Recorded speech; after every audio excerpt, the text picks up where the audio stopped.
ओम नमः शिवाय। हर हर महादेव। जय शिव शंभो। दोस्तों, आप सभी का चैनल में बहुत स्वागत है। आपकी बुद्धि किस व्यक्ति ने बांध दी है? आपका किसी काम को करने में मन नहीं लगता, आपका दिमाग कुछ भी चीज़ें सोच नहीं पा रहा है, बस वो एक ही जगह एक ही नकारात्मकता में बहुत डूबा हुआ है। उसे बहुत डर लग रहा है, उसे बहुत भय लग रहा है। मन किसी भी काम को करने में बिल्कुल भी नहीं लग रहा है। हम थोड़ा तो कोशिश कर रहे हैं, एकदम हम शून्य हो चुके हैं। जो चीज़ें बहुत बेहतर लगती थी अब वो ख़राब लगने लगी है। ऐसा लगता है कि किसी चीज़ से हमारा मन उठ गया है, कुछ नकारात्मक कुछ बुरा हमारे दिमाग में चल रहा है।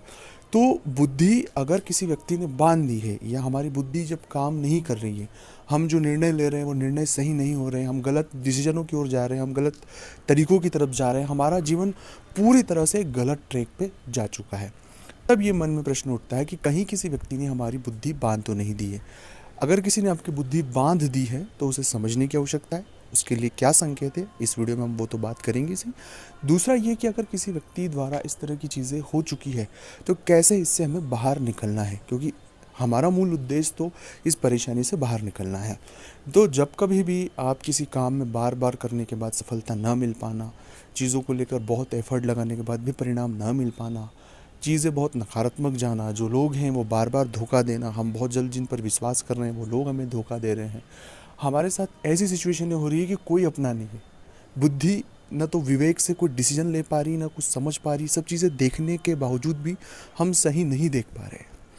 जब कभी भी ऐसी परिस्थिति किसी भी जातक के जीवन में होती है, तब बहुत हद तक जो चीज़ें मैं आपके साथ साझा कर रहा हूँ उन्हें समझने की आवश्यकता है। इस तरह की परिस्थिति में बहुत सारे ग्रहों का हाथ होता है, हम किसी भी एक ग्रह को इंडिकेट नहीं कर सकते। खासकर मन की स्थिति के लिए चंद्र वो घटता बढ़ता है। अगर आपकी कुंडली में चंद्र बहुत ही ज़्यादा डाउन में है तो उस वजह से ये मन की स्थिति बार बार होती है। कई बार शनि राहु और शुक्र की जो नकारात्मक युति अगर हो जाती है तो उस वजह से भी इस तरह की जो परिणाम हमारे जीवन में दिखाई देते हैं।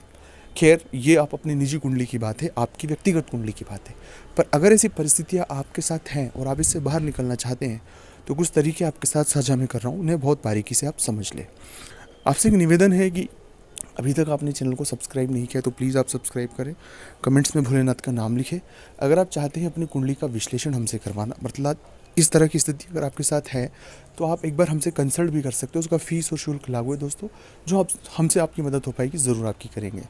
ऐसी परिस्थिति है तो आपको 2-4 चीज़ों पर फोकस करना है। सबसे पहली बात है, 2 से 3 घंटे आपको मौन रहना, मौन व्रत शुरू करना होगा। मौन व्रत करने का तरीका ऐसा है कि आप अपने शांत होकर अपने गुरु मंत्र का जप करें।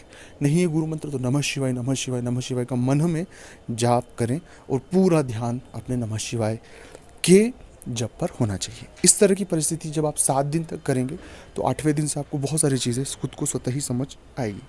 दूसरा प्रयोग आपको ये करना है कि आप बजरंग बाण का पाठ करें, क्योंकि कहीं ना कहीं हमारे इर्द गिर्द एक नकारात्मक ऊर्जा हमने खुद ने क्रिएट करके रखी है। जब हमें सफलता नहीं मिलती तो हम खुद बहुत नेगेटिव हो जाती। हम खुद एक एनर्जी का हब है, तो नेगेटिव एनर्जी अगर हम प्रोड्यूस करेंगे तो इर्द गिर्द हमारे ही होगी। इसलिए जितना हो सके बजरंग बाण का पाठ करें। सुबह 2 बार करें, शाम को 2 बार करें, उससे बहुत फ़ायदा होगा। और तीसरा और सबसे महत्वपूर्ण है कि जितने हो सके पेड़ लगाने की कोशिश करें। आप प्रण ले लें कि मैं 5 पेड़ लगाऊंगा, 10 पेड़ लगाऊंगा, 100 पेड़ लगाऊंगा। तो आप जितने पेड़ लगाने का प्रण करेंगे और उन्हें लगाने की कोशिश करेंगे, उससे भी आपको बहुत इम्पैक्ट मिलेगा।